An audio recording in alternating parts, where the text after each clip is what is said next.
Tatandaan ninyo, sa iglesia ng Panginoon, may katotohanan at may tamang tagapagturo ng katotohanan.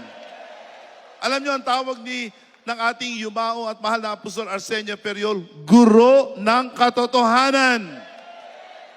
Guro. Sapagkat tanging ang apostol ang sinugo para magturo. Guro ng katotohanan. Lingkod ng katotohanan. Sino sa inyo nanonood ng Oras ng Katotohanan? Yes. Yung mga nasa Bleachen, nanonood ba kayo ng Oras ng Katotohanan? Minsan nyo lang ako makita dito sa Northwestern Luzon District. Ha? Kayo ba'y masaya na makita ako, masaya din ako. Masaya na kayo'y aking makita. We must hold on to the apostolic truth, apostolic teachings and doctrines para hindi tayo masinsay, hindi tayo maligaw. We must put on the breastplate of righteousness. Righteousness, the Bible says, when you serve the Lord in righteousness, you will earn the favor of God and men.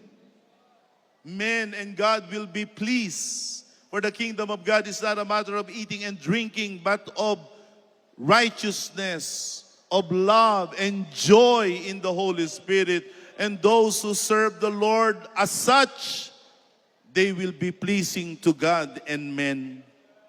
Righteousness. Kung ano ang tama. Kung ano ang tama. Kung ano ang matuwid. Yun ang ating gawin. Matuwid ba na magpakabanal? Tatanungin ko kayo, matuwid bang magpakabanal?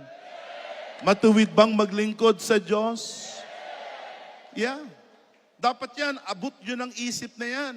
Alam nyo na dapat yan dahil kahit kayo hindi maglingkod sa Diyos, maglilingkod at maglilingkod kayo kay Satanas. Dalawa lang ang inyong paglilingkuran. There will be no three masters. There will only be two masters, God and Satan. Kaya kahit tayo ay nasa pananampalatayang Kristiyano, tayo pa rin ay mga alipin. Isa lang ang ating Panginoon, Panginoong Jesus. Pag hindi ka maglingkod sa Panginoong Jesus, maglilingkod ka kay Satanas. At pagka ikaw'y mamatay, saan ka pupulutin? Kung mapupulot ka pa, sabi ko nga. Pasalamat tayo sa Panginoon. Tayo ngayon ay mga alipin ni Kristo. We are now servants of God. Yan ang matuwid, maglingkod sa Diyos. Hindi ka maglingkod sa Diyos, maglilingkod ka rin kay Satanas.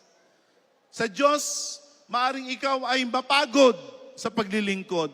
Pag hindi ka maglingkod sa Diyos, mapapagod ka rin sa kasalanan. Ang kagandahan noon, nabubuhay tayo sa katwiran.